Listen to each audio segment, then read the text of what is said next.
Mesdames, Messieurs, bonsoir. Depuis quelques semaines, nous sommes en route pour la Coupe d'Afrique des Nations 2015. Dernier virage aujourd'hui, puisque cette semaine, on va dire samedi déjà, tous les projecteurs seront tournés vers la Guinée équatoriale pour ce grand rendez-vous qui a drainé, rappelez-vous, plus de 730 000 spectateurs du côté de la Guinée et du Gabon, bien sûr, et sans compter vous, chers téléspectateurs, comme quoi la CAN, c'est passionnant, la CAN, c'est excitant. Voici les titres. Et de 4 pour Yaya Touré, une fois de plus consacré Ballon d'Or. L'Ivoirien, le seul Africain à remporter le trophée 4 fois d'affilée. Longtemps attendu, le bilan des saisons 2012 et 2013 de la Fédération ivoirienne de football s'est déroulé le week-end dernier à la Bourse du Travail de Treichville. Sidi Diallo et son comité exécutif ont désormais le quitus des présidents de club. Et puis jour J-5 pour la grande messe du football africain, les différentes équipes se préparent activement, des préparatifs ponctués par des matchs amicaux. La Côte d'Ivoire a ainsi battu le Nigeria 1-0. Nos consultants sur le plateau vous livreront leurs premières analyses. Vous faites toujours bien de suivre Lundi Sport.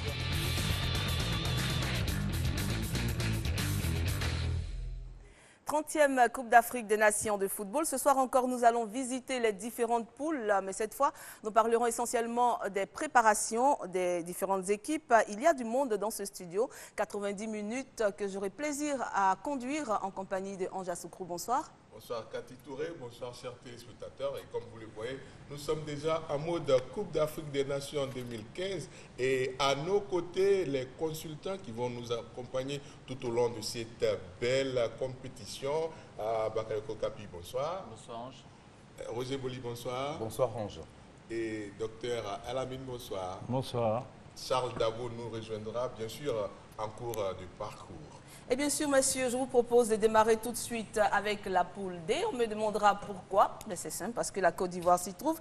Et puis, les matchs amicaux, on le sait, font partie des préparations dans les différentes équipes. La Côte d'Ivoire était face au Nigeria. Nous en parlerons tout à l'heure en long et en large. Le Nigeria, vainqueur de l'édition 2013, qui malheureusement ne se trouve pas pour l'aventure cette année, mais il n'en demeure pas moins que le Nigeria est une grande équipe de football, une grande nation de football. La Côte d'Ivoire se prépare du côté de Abu Dhabi et la Côte d'Ivoire rencontrait le Nigeria pour son match de préparation. 1-0 pour les Ivoiriens. Reportage Anne-Marie Guesson.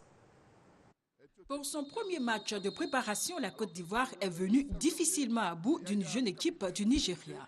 Les éléphants, avec un rythme de jeu moyen et sans danger, n'ont véritablement pas inquiété les champions en titre. Ils n'ont d'ailleurs réussi à trouver le chemin des filets que suite à un bel exploit individuel de Tioté Cheick à la 84e minute. Le sociétaire de Newcastle pénètre dans la surface de réparation adverse et offre la balle de la victoire à Salomon Kalou qui ne rate pas son tir. 1-0 pour la Côte d'Ivoire. Malgré ce succès, les poulains des Verts-Renards, qui n'ont pas été brillants et qui ont constaté perplexe la sortie sur blessure du Stéphanois Max Alain Gradel après un tacle appuyé, devront travailler encore plus pour leur deuxième et dernier match amical jeudi 15 janvier contre la Suède. Alors Ange, nous avons là une partie des consultants qui vont nous accompagner tout au long de cette expédition. Autant dire que nous sommes en mode Coupe d'Afrique des Nations 2015. Bakayoko Kapi, bonsoir. Bonsoir Ange. Roger Boli, bonsoir. Bonsoir Ange. Docteur Elamine, bonsoir. Bonsoir. Charles Dago aura le temps de nous retrouver sur ce plateau. D'accord. Et puis pour l'instant, nous, on va commencer déjà par disséquer un peu, aller en profondeur de ce match Côte d'Ivoire-Nigeria. Je propose qu'on parte étape par étape, la défense, le milieu et puis l'attaque, tranquillement. Oui, pourquoi pas, on va commencer. Capi, ce match d'hier, la défense, qu'est-ce qu'elle vous a révélé, notre défense? Ce qu'elle nous a révélé, c'est que les attaquants ont compris que la défense commence par l'attaque. Et déjà à ce niveau, cela nous permet d'aller vers une équipe qui comprend que la victoire commence d'abord par la préservation de ses buts. Et c'est ça que j'ai retenu comme bonne leçon dans le comportement de notre équipe. Si vous voyez notre parcours en qualification, on a pris beaucoup de buts parce que les défenseurs titulaires n'étaient pas aidés par l'attaque en termes de récupération du ballon. Hier, on a senti qu'ils ont compris qu'il faut qu'ils participent à l'effort de récupération. Et pour moi, ça, c'est un élément qui est positif. Roger Boli, deux nouveaux éléments dans cette défense alignée par Hervé Renard. Quel est votre regard sur ce latéral gauche et ce défenseur axial nouveau que Hervé Renard nous a proposé hier? Oui, moi je trouvais que c'était la satisfaction de ce match d'hier. J'ai trouvé que la paire centrale, Kolo et Bailly, a bien fonctionné. Hein. J'ai trouvé même en Bailly un joueur sûr, très calme, posé. Je crois qu'il a rassuré sa défense. Je crois qu'il a été aussi aidé par un Kolo sobre qui a fait son métier hier comme il fallait. On a vu un très bon gardien qui aussi a pris une vraie dimension internationale. Il a montré qu'avec les matchs qu'il a pu participer avec l'équipe de Soué, les matchs des Coupes d'Afrique, lui ont donné beaucoup d'assurance. Et je l'ai trouvé sobre, je l'ai trouvé en confiance et je l'ai même trouvé très bon. C'est intéressant pour la suite. Voilà, Serge Aurier a fait son match, il a participé même au jeu offensif de l'équipe de Côte d'Ivoire. En revanche, le petit canon sur le côté gauche, je n'ai pas trouvé que c'est vraiment sa véritable position. Je l'ai vu bon défensivement, mais je ne pense pas qu'il puisse nous apporter ce qu'on cherche vraiment sur le côté gauche. Je pense que dans ce couloir-là, ça ne tient qu'à moi. Je pense que Tiene Siaka est en avance. Docteur? Je suis d'accord avec Roger. Il faudrait qu'on parle quand même 30 secondes du goal parce que c'est c'est le dernier défenseur en tous les cas. Et c'est vrai qu'à ce niveau-là, on n'en parle pas assez. Il y a une transition qui est en train de se faire avec un Kopa Barry qui était toujours titulaire. Et petit à petit, c'est vrai que Sylvain est en train de s'affirmer complètement et de prendre sa place et de devenir un titulaire probablement indiscutable. Mais c'est à l'image de toute l'équipe de la Côte d'Ivoire. Ce qu'il faut dire, avant de parler en détail de ce match et de cette équipe, c'est que c'est une équipe qui est véritablement dans une transition générationnelle. Dans la sélection de Hervé Renard, on a vu qu'il y avait 12 joueurs nouveaux et 11 anciens qui ont été gardés. Donc il faut vraiment revenir sur ça et dire qu'on est en pleine transition. Et cette transition se met en place avec ce goal qui est tout nouveau et qui prend ses marques. Pareil pour les deux défenseurs, et là aussi je suis d'accord avec Roger. Autant Eric Bailly, le joueur de l'Espagnol de Barcelone, donne satisfaction, comme il l'a fait contre Barcelone en maîtrisant d'une façon remarquable Lionel Messi, malgré son jeune âge. Donc hier, on a retrouvé un axe central qui était vraiment stable et bon. Par contre, pour Canon, même s'il a montré un véritable potentiel défensif, il y a eu au cours du match deux passes sur l'axe central, dont l'une qui a failli vraiment donner un but au Nigeria. Donc c'est vrai que sur le côté gauche, je ne suis pas du tout convaincu. D'accord. Alors, on va parler maintenant du milieu. Du milieu qui, on l'a vu depuis un moment quand même, qui était un peu difficile pour la Côte d'Ivoire. Les ballons qui arrivaient très rapidement au niveau de la défense ivoirienne. Est-ce que pour ce match test, vous avez pu remarquer que le milieu était soudé? Mais moi, j'ai trouvé que, en fait, du moins, je dirais plutôt que je ne suis pas trop convaincu tactiquement sur ce milieu qu'a proposé le coach hier. Je ne suis pas sûr que... on a vraiment retrouvé la vraie position de Yaya Touré. Alors, trop en 10, ben, c'est jouer contre nature parce que Yaya est bon quand il part de loin. Alors, quand Yaya joue en 10, ça veut dire qu'il joue avec deux milieux axiaux, Sérédier et Tioté qui est en pleine forme. Mais je ne suis pas sûr qu'en jouant comme ça tactiquement, on va s'en sortir. Je pense que c'est quand même beaucoup mieux quand Yaya est plus bas et on fait jouer peut-être un Gradel ou quelqu'un d'autre. Hein, il y a des possibilités. Oui. Voilà, donc si vous voulez, le milieu de terrain ne m'a pas vraiment impressionné hier. Je pense qu'il y a quelques réajustations à faire, ajustements plutôt à faire. Capit, ce sont les mêmes milieux. Hein. Il y avait Ismaël Cheikh Tioté, il y avait Yaya Touré un peu plus en avant et à côté Sérédier. C'est le trio habituel. Capitaine, avant de vous couper la parole, je vous coupe la parole bien sûr. Nous avons donc notre 4e consultant qui est là. Il pourra nous rejoindre à tout moment. Donc, Capitaine, répondez à la question. Ok. C'est vrai, effectivement, comme tu dis, Ange, ce sont les mêmes personnes. Mais je crois que Hervé veut donner une autre animation. Et ce match, je pense, un premier test qu'ils ont essayé par rapport à cette animation. Et c'est toujours un peu difficile quand on est en train d'opérer un changement. Donc, on a senti quelques balbutiements. Mais moi, je crois que cette équipe, il suffit qu'elle prenne un peu plus de confiance au milieu, qu'elle accepte de construire, de jouer pas contre nature. L'équipe ivoirienne, c'est une équipe qui joue en attaque placée, où on fait beaucoup de passes, où on cherche ses marques, où on cherche d'abord à avoir plus la possession du ballon pour mieux monter notre niveau de confiance avant de placer des réelles attaques. On est passé à certains moments avec la volonté d'aller directement de la défense aux attaquants droit devant, donc dans des courses qui ne sont pas conformes à notre tempérament. Donc on rendait trop souvent rapidement le ballon à l'équipe adverse. Aujourd'hui, Hervé Renard, je crois, a compris, il veut donner notre animation qui oblige nos garçons à maîtriser le ballon, la possession du ballon, avant d'aller vers des chevauchés vers l'attaque avec un ou deux attaquants isolés. Dago Charles est arrivé parce que je m'empresse de lui donner la parole parce qu'il a été milieu de terrain lui-même. Qu'est-ce que vous avez pensé de ce milieu des Ivoiriens? Bonsoir d'abord et bonsoir à tous les téléspectateurs. Non, en général, quand c'est comme ça, on ne dit plus bonsoir. D'accord, je suis désolé.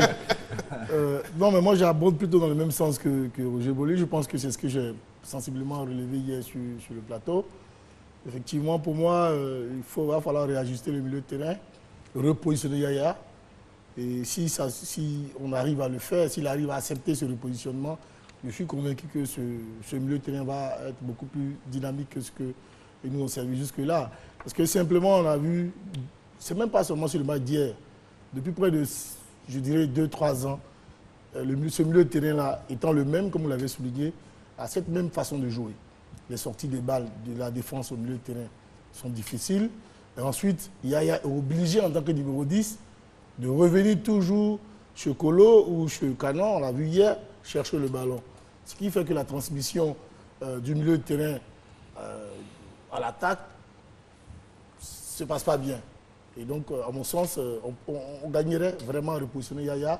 Et puis, si Dieu le veut, récupérer Mas Gradel, il nous apportera beaucoup de bien. D'accord, on va avancer. Oui, oui. Allez-y. Justement, je voulais revenir sur ce qu'a dit Charles. Ces joueurs jouent ensemble depuis des années maintenant. C'est comme tu l'as dit tout à l'heure. Il n'est pas normal que jusqu'à maintenant, on ait quand même un problème récurrent sur le positionnement de Yaya Touré. Mais je dirais que ce n'est même pas le problème des joueurs en tant que tel. À mon avis, c'est vraiment l'encadrement technique. Bien sûr. C'est vraiment Hervé Renard qui doit pouvoir prendre ses responsabilités.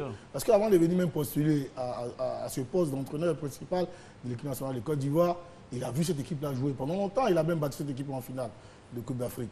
Donc il sait pertinemment comment cette équipe-là a évolué. Et il sait quelle tactique il avait utilisée pour la battre. Donc à mon avis, il devait pouvoir facilement trouver la réponse à la question que nous nous posons. Donc ça veut dire que c'est dans la sélection des joueurs qu'il doit commencer à réfléchir. Il devait pouvoir réfléchir sur la solution au problème. Parce que si c'est les mêmes que tu appelles, et c'est la même façon de jouer, et depuis des années ça ne change pas, et les mêmes résultats, à mon avis, bon, la balle n'est plus dans le camp des joueurs. C'est plutôt l'encadrement technique qui n'arrive pas à prendre ses responsabilités et puis changer de façon de jouer. D'accord. On aura donc l'occasion de donner, de réagir sur l'équipe nationale. On va avancer un peu avec la réaction des joueurs après cette rencontre Côte d'Ivoire-Nigeria. Elle est recueillie par Ricardo Zama, Alain José, qui se trouve à Abu Dhabi. C'est un match de préparation, c'est le premier match. C'est sûr que physiquement, on a beaucoup bossé pendant une semaine. Et donc, ça se paye. Et là, on essaye de se rassurer avec une victoire. C'est important d'avoir une victoire, comme ça on peut travailler calmement. On savait que c'était une équipe difficile à jouer, mais ce sont des jeunes joueurs. Mais je pense que le plus important, c'était de se rassurer pour le premier match, montrer qu'on a bien travaillé toute la semaine en finissant avec une victoire. Ça n'a pas été, rien n'a été parfait, il y a encore beaucoup de choses à corriger. On a encore 10 jours, mais je pense qu'on pourra régler certaines choses avant la compétition. C'est un match de préparation, c'est un match où il faut faire les réglages. On a pas mal d'entraînement dans les jambes, c'est c'est un peu difficile physiquement, mais moi je crois que l'ensemble, c'est ça. C'est aujourd'hui enfin un bon match de préparation. C'est vrai que ce n'est pas ce qu'on recherchait forcément, mais bon, dans l'ensemble, ça a été bien. On va tout à l'heure essayer de voir un peu l'attaque de la Côte d'Ivoire face au Nigeria. Vous aurez le temps de donner vos différentes positions. Le temps pour nous d'écouter d'abord Hervé Renard après cette rencontre et puis on analyse. Après une semaine difficile, donc c'est pas facile de répéter les efforts quand on a fait beaucoup d'efforts et beaucoup d'entraînement, mais c'est là qu'on travaille. Il nous reste 10 jours pour préparer cette Coupe d'Afrique, donc c'est toujours bien de gagner un match, mais c'est pas forcément ça le plus important. Mais ça termine une bonne semaine de travail. Maintenant, on sait que pour pouvoir prétendre à quelque chose, il faut faire encore un petit peu plus d'efforts, surtout collectivement, et puis après trouver la bonne formule surtout. Voilà, messieurs, la réaction de l'entraîneur, la réaction de quelques joueurs, et bien sûr, on parle de l'attaque. Roger Boli. Ben, c'est bien dit. Moi, je trouve que le commentaire d'Hervé est bien réfléchi. Il a sa stratégie, il a son plan de bataille. La semaine a été mise à profit pour le travail athlétique. Ils ont beaucoup travaillé, comme il le dit, avec des séances répétées. Je pense qu'ils ont fait beaucoup de foncier. Maintenant, ça peut rassurer, ça nous rassure même, je dirais, parce que bon, on a vu une équipe hier pas encore en forme, dans le rythme, on a trouvé un peu lourde. Donc, le fait qu'ils disent qu'ils ont beaucoup travaillé, qu'ils ont fait beaucoup d'entraînement, peut expliquer aussi le fait qu'ils n'ont pas encore le jus pour pouvoir faire répéter les efforts. Mais cela dit, il y a des choses quand même qui doivent vite rectifier parce qu'on est à 10 jours et 10 jours, ça passe trop vite. Moins de 10 jours, ça passe très vite. L'attaque des éléphants d'hier. Oui, pour moi, cette attaque, à l'image de ce que Hervé a donné, c'est une attaque qui cherche encore ses marques parce que il n'y a pas ce qu'on appelle le surnom autour du ballon. Ils sont loin parfois les uns des autres. Les efforts d'appui et de soutien aux partenaires ne sont pas toujours faits, mais c'est un peu normal, ils ont les jambes lourdes. Et donc, parfois, on a trouvé des actions isolées où chacun essaie de se mettre en confiance. Et donc, moi, je regarde ce match comme simplement un repère sur le collectif. Est-ce qu'ils ont pris des axes pour des animations différentes? Pas est-ce qu'ils les ont réussi, mais est-ce qu'ils ont pris des axes différents? Ce que je regarde, c'est que c'est une équipe qui veut attaquer d'une autre façon et je veux bien voir ça dans le match contre la Suède pour voir si vraiment c'est un élément qui a pris. D'accord. Oui. Moi, je suis plutôt inquiet. Même au niveau des déclarations de Hervé Renard, je suis plutôt inquiet parce que cette stratégie dont vous parlez, moi, je ne l'ai pas vue sur le terrain. J'ai été étonné par certaines attitudes. J'ai trouvé Hervé Renard, même pendant le match, bon, ça c'est anecdotique, pendant le match, je l'ai trouvé assez passif, alors que je l'ai connu avec l'équipe de la Zambie très très actif. Ensuite, il y a eu des attitudes un tout petit peu de coaching un peu bizarres. C'est-à-dire que quand on a un titulaire qui est arrière droit, latéral gauche, en l'occurrence Yaka Tiéné, et qu'on veut faire des essais par rapport à Wilfried Canon, je ne comprends pas qu'on le fasse jouer pendant 90 minutes. C'est-à-dire que ce n'est pas normal qu'un titulaire ne soit pas ou ne participe pas au moins à ce match. Pareil pour Gervinho qui a joué pendant 90 minutes, pendant 45 premières minutes tout seul à la pointe de l'attaque. On n'a pas très bien compris parce qu'il y avait plutôt un 4-5-1 qui n'était pas clair. Et pareil, Gervinho a fait les 90 minutes alors qu'il est passé malheureusement complètement à côté de son match et qu'il a joué complètement perso. Donc cette stratégie qui devait être mise en place, cette patte Hervé Renard, hier je ne l'ai pas vue et ça m'a beaucoup inquiété. Même dans le coaching, même dans la mise en place des automatismes, dans la recherche d'une tactique de jeu, franchement, je n'ai pas vu grand-chose et ça m'inquiète. Donc pour récapituler, on a une défense qui s'est améliorée. Voilà, on a un milieu qui est encore en construction. Voilà. Et on a une attaque qui n'est pas encore très en place. Je crois que c'est à partir du deuxième match test qu'on pourra voir. Qu'on va pouvoir vraiment voir. Parce que généralement, le premier match test, il a dit on sort d'un travail physique, les joueurs ne sont pas au mieux. Oui. Et puis, généralement, l'entraîneur ne recherche pas à ce moment-là vraiment le test sur le stade définitif. Il essaie des éléments intermédiaires qui n'expliquent pas, bien sûr, parce que c'est tactique. On est bien Mais d'accord. évidemment, on est déçu parce que généralement, les premiers matchs, on a besoin de voir, voilà, on est bien d'accord, donc c'était juste le bilan pour le premier match. Défense améliorée, milieu un peu dandinant, et puis l'attaque qui pour l'instant ne se retrouve pas. Donc on attend le deuxième match pour voir la suite. Et puis à la 60e minute, il y a eu un fait, Max Gradel, qui a donc contracté une blessure. Commentaire, c'est une perte pour vous? Ouais, est-ce que vous pensez que ça a joué sur voilà, la suite du match? Oui, je pense quand même à la 60e que, écoutez, s'il est rentré, c'était pour apporter ce plus qu'on avait besoin. Je pense que Max était un élément accélérateur du jeu. Il a manqué sur cette deuxième mi-temps. Maintenant, on souhaite que sa blessure ne soit pas grave pour qu'il puisse participer à cette. Il faut dire qu'au niveau médical, il est venu déjà avec une blessure de Saint-Etienne. Il n'était pas au mieux de sa forme.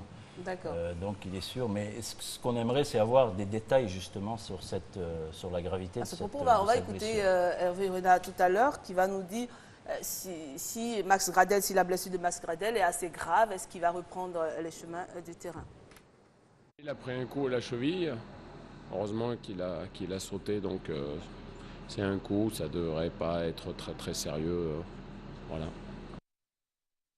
C'est très court, mais après, nous avons eu des informations venant donc de l'équipe toujours, c'est que la blessure n'est pas très grave et qu'il pourrait même se retrouver face à la Suède. Donc, il y a eu plus de peur que de mal. Ce n'était pas très grave. Voilà. Rassuré? Non, moi, je ne suis pas rassuré. Je ne suis pas rassuré. Je suis plus inquiet même pour lui et pour l'équipe nationale. D'accord. C'est dommage qu'aujourd'hui, on parle du cas Max Gradel comme ça. Parce qu'un joueur qui revient d'une équipe comme Saint-Etienne, et dont l'entraîneur déjà a beaucoup critiqué cette sélection. Il vient avec une blessure. Au cours du premier match amical, il prend une blessure. Déjà, même psychologiquement, dans la tête du joueur, il y a un problème. Ça, sachez-le. Parce que là, même contre la Suède, je suis convaincu qu'il va aller avec beaucoup plus d'appréhension. Il va aller avec beaucoup plus d'appréhension. Il fera beaucoup plus attention à lui-même. Ouais. Donc, il y a des choses qu'il ne pourra pas véritablement essayer, il va se retenir. Alors que la préparation d'avant-compétition finale, on ne doit pas se réserver, on ne doit pas pouvoir continuer ce nombre de forces. Donc à ce niveau-là, moi, je suis beaucoup inquiet. D'accord. Et pour ajouter à vos différentes analyses, Benson Piraka s'est permis aussi d'analyser cette rencontre. Pendant la compétition, ce résultat face au Nigeria aurait été le bienvenu et la Côte d'Ivoire aurait engrangé ces 3 premiers points. Mais voilà, une préparation de compétition n'a pas obligatoirement un impératif de résultat et doit permettre de voir les lacunes à corriger avant le grand oral continental. Et des lacunes, ce Côte d'Ivoire-Nigeria en a révélé. La défense, même si elle a été à son avantage, a montré des signes de suffisance qui pourraient lui jouer des tours pendant la CAN. Si les interventions sur l'adversaire ont été dans l'ensemble judicieuses, les relances l'ont été moins, du fait surtout de leur lenteur. Un ballon intercepté dans sa défense peut et doit devenir le déclencheur d'une offensive fulgurante et dévastatrice. Le milieu de terrain a récupéré beaucoup de ballons, mais a donné l'impression de ne pas savoir quoi en faire et même de tourner en rond. Cependant, Seredier et Thiotechek, avec leur travail de forçat, ont intensifié l'activité créatrice du capitaine Touré. La fausse note est attribuée à l'attaque qui a fait étalage d'une indolence inhabituelle. Pas un seul tir véritable, à peine 2 incursions de Gervinho, lequel, c'est la plupart du temps complu dans des dribbles aussi inutiles qu'infructueux. Assalé Roger Claver est apparu curieusement très timide et Traoré Lassina se demandait bien ce qu'il faisait là. Il a fallu l'inspiration au forceps de Thioté pour permettre à Kalunyo d'inscrire l'unique but de la partie. Les éléphants ont gagné face à une équipe B du Nigeria. L'essentiel est sans doute là. Mais la copie présentée comportait beaucoup trop de ratures. Bravo tout de même à Wilfried Conan et Eric Bailly, les petits nouveaux, très à l'aise déjà dans cette équipe. Jeudi, face à la Suède, il faudra plus de conviction dans le jeu. Le tout étant d'être prêt le 20 janvier face à la Guinée pour le premier match des éléphants de Côte d'Ivoire dans la CAN 2015. Alors, docteur, c'est aussi votre avis Oui, absolument, je suis tout à fait d'accord. Il y a deux éléments importants pour moi. Dans ces 2 matchs de préparation, il est très important de voir une stratégie tactique qui est mise en place. Hier, on ne l'a pas vu du tout. Il y aura un 2e match et après, on va verser directement dans la CAN et ce sera une autre paire de manches. Donc, il faut absolument que contre la Suède, on essaye de comprendre, de voir quelle est la véritable stratégie mise en place par Hervé Renard. Sinon, le 2e point qui est très important, c'est la vitesse d'exécution. Encore une fois, on a envie sur le terrain de 11 guerriers qui vont gagner les duels. Le football commence pour qu'on gagne, ça commence par le gain des duels et par la vitesse d'exécution et par la solidarité. Et ça a été mis en évidence dans l'analyse. Et j'espère que contre la Suède, on verra quand même autre chose que ce qu'on a vu hier, parce qu'il est vrai qu'on a gagné quand même contre une équipe B et que s'il y a eu quelques points positifs, le match d'ensemble a été quand même très, très médiocre pour la Côte d'Ivoire. Et puis dans ce groupe D, on a bien sûr la Côte d'Ivoire, mais on a aussi le Cameroun, le Mali et la Guinée, Capi. Oui, tous ces pays essaient en ce moment, autant que faire se peut, d'avoir des rencontres tests. Le Mali a joué contre un club. Le Cameroun a fait un match nul.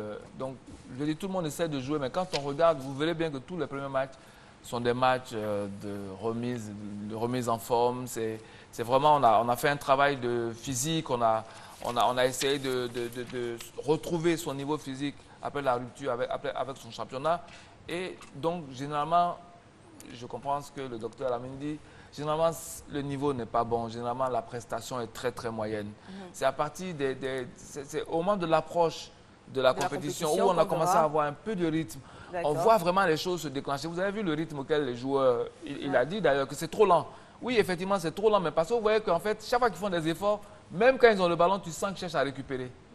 Ils n'enchaînent pas un effort de défense suivi d'un effort d'attaque. Dès qu'ils récupèrent, ils essaient d'abord eux-mêmes de reprendre leur souffle et de repartir. C'est l'effort fait à l'entraînement qui oblige un peu à cela. Ça fait peur de retrouver encore le Cameroun qu'on a vu lors des éliminatoires dans cette poule de la Côte d'Ivoire, Roger?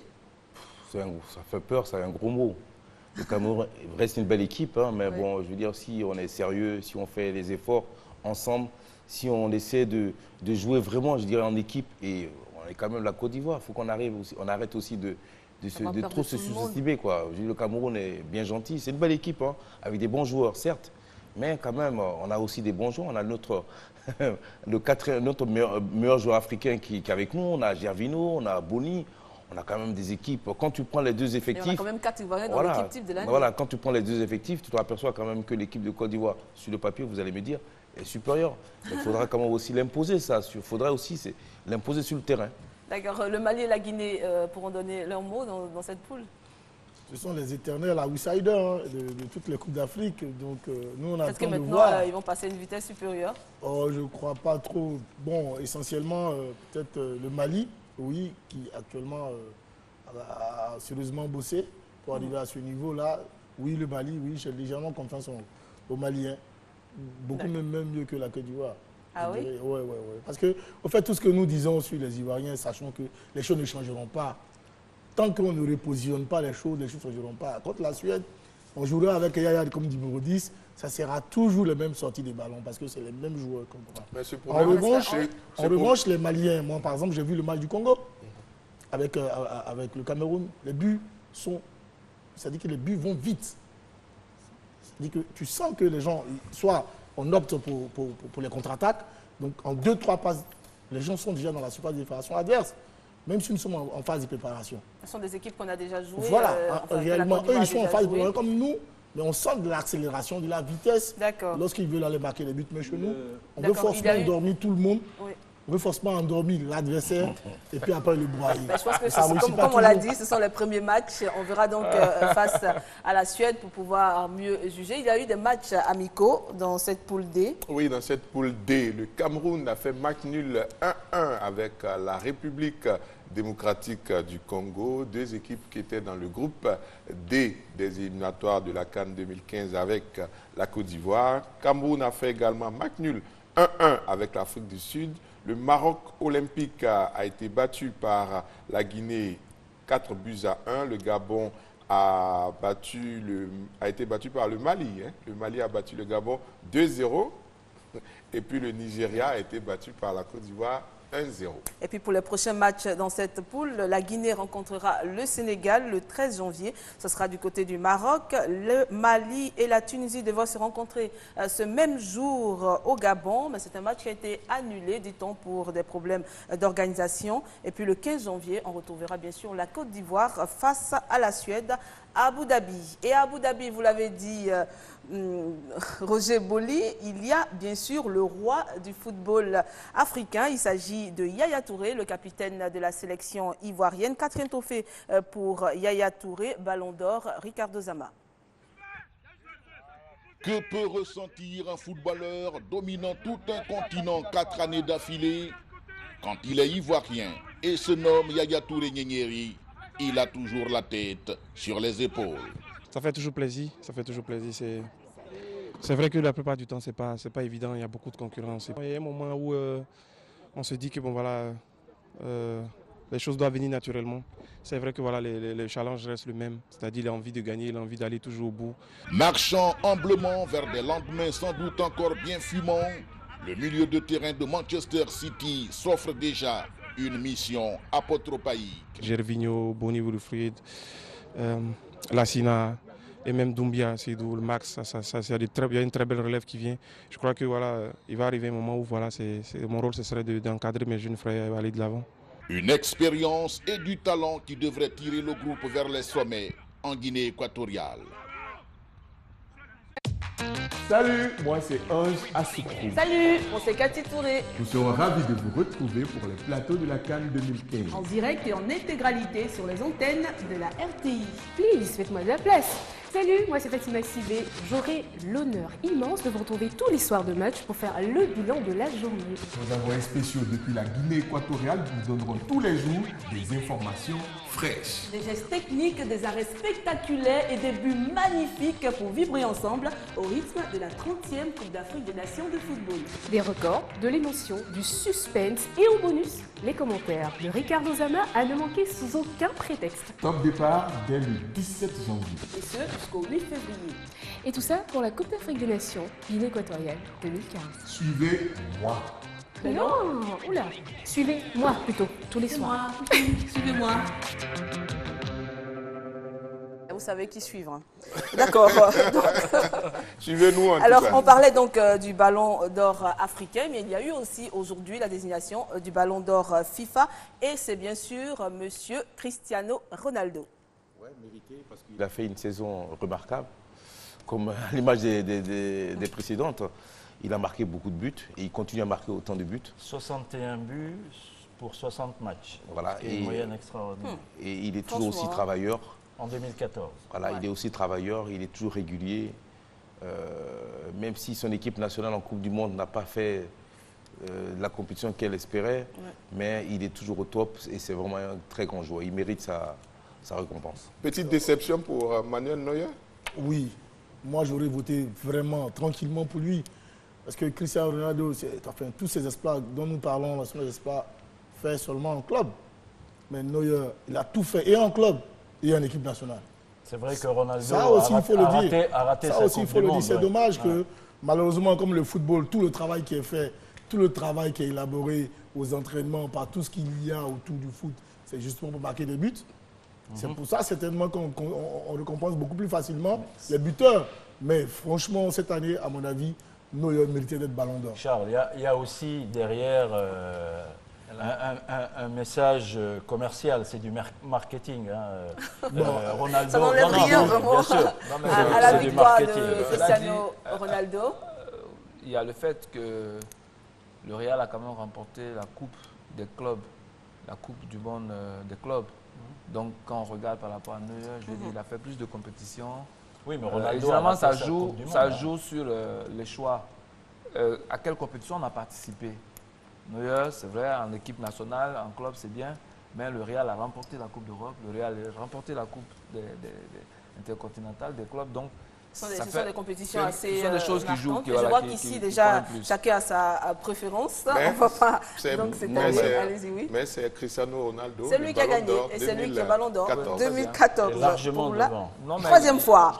Et puis, on ne va pas oublier les dames aussi. Il y a Nadine Kessler, l'Allemande, qui a donc été meilleure joueuse du monde FIFA, enfin, de la Coupe FIFA. Elle était quand même nominée aux côtés de la grande Marta, la brésilienne. Donc, c'est dire qu'elle a mérité. Qui est sur le déclin quand même. Marta. Oui, c'est Elle a remporté plusieurs fois ce trophée, cette numéro 10 brésilienne, mais bon, il faut savoir laisser la place. Elle reste une grande. Ouais. Et donc, félicitations à cette jeune Nadine. On va revenir donc toujours sur cette poule D pour parler encore de la Côte d'Ivoire. 21 participations, 4 places de 3e, 2 fois finaliste.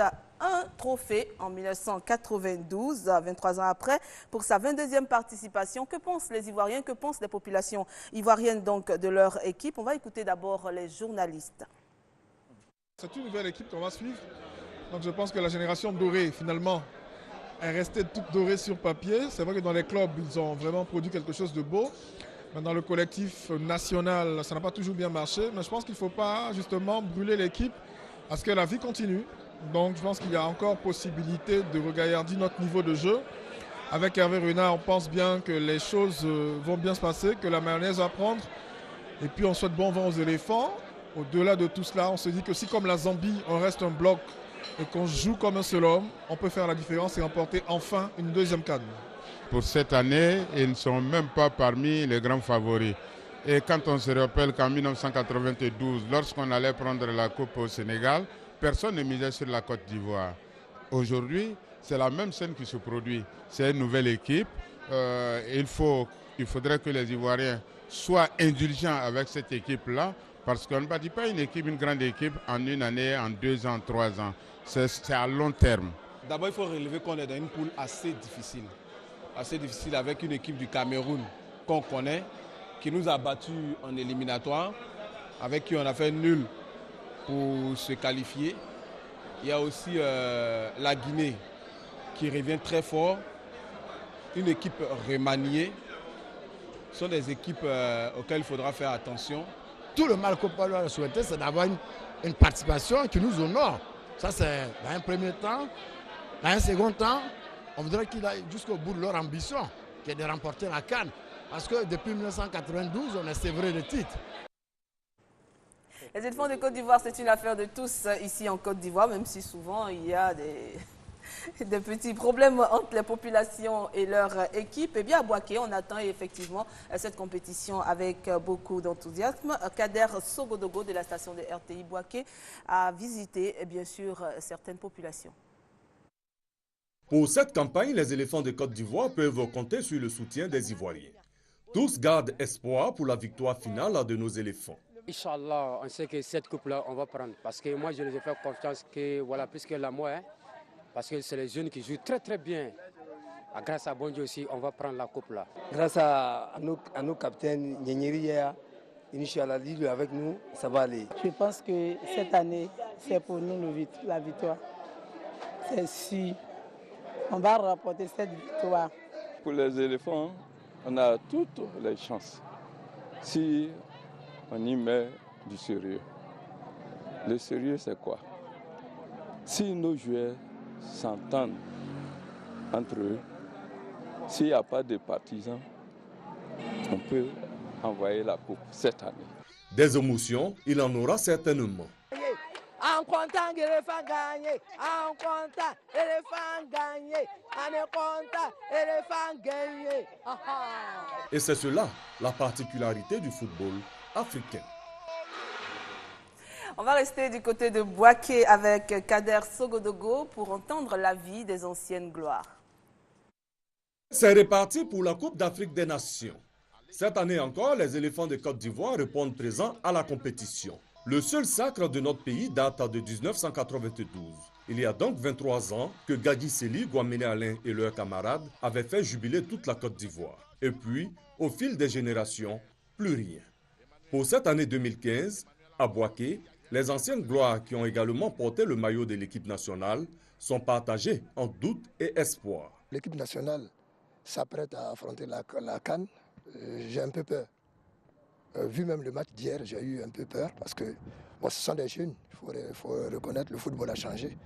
Bon, j'ai remarqué qu'on tarde trop dans le camp, dans notre camp même. Nous, on fait des passes dans le camp et on n'avance pas. Et lorsque on veut pénétrer dans le camp adverse, on est essoufflé et l'adversaire nous arrache le ballon. Je demande encore plus, parce que moi-même j'ai été un homme du milieu de terrain.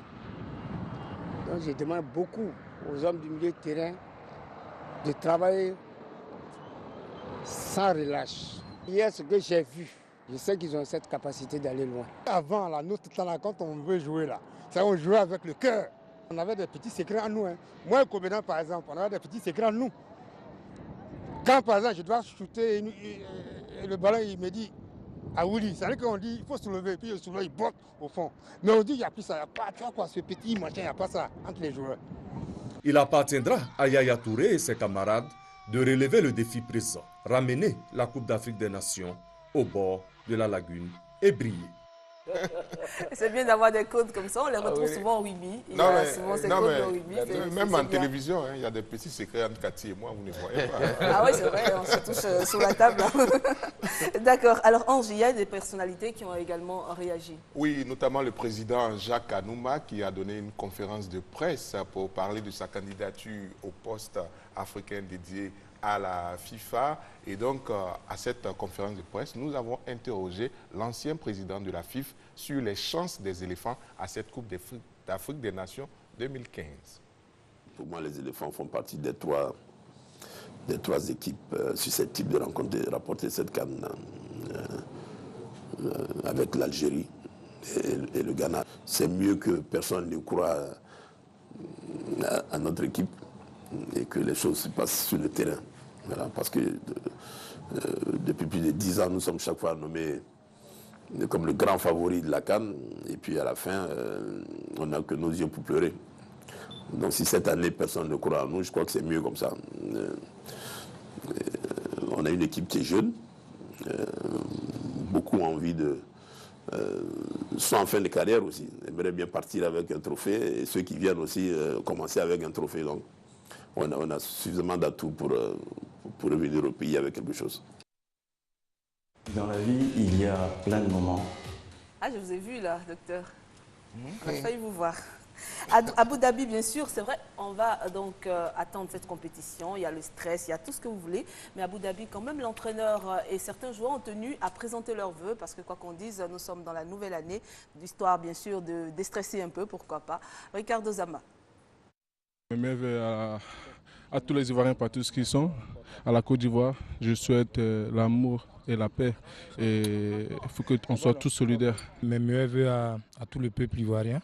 Mes meilleurs vœux à tous les Ivoiriens, les sportifs surtout, et bonne santé, parce que sans la santé, on ne peut rien faire. C'est vrai qu'on est déjà rentré dans la nouvelle année 2015. J'ai une pensée pour tous les enfants, pour tous les orphelins. Voilà, j'ai une grosse pensée pour eux. Je souhaite à tous une très bonne santé parce que c'est ça, c'est ce qui est primordial. Mon meilleur vœu à tous les Ivoiriens, sportifs et non sportifs, que cette année 2015 soit une année de succès et de bonheur pour le plus de monde possible. Dans la vie, il y a plein de moments où vous vibrez aussi dans la passion, dans l'émotion, avec rage et envie. Vous disséquez, vous analysez les stratégies, les tactiques défensives, offensives, et vous êtes pris dans ce mouvement, ce plaisir infini, cette fête collective multigénérationnelle qui réunit dans la même émotion des centaines de millions de gens. J'ai connu des grands moments dans ma carrière sportive, mais il m'a manqué une émotion, celle des grandes batailles africaines. Ce jour-là, j'avais fait un super match. Le public était venu nombreux, le terrain était archi-comble. Et comme ça, après, c'était beau, c'était fabuleux. On dansait, on était pratiquement nus, on a vu. C'était inimaginable.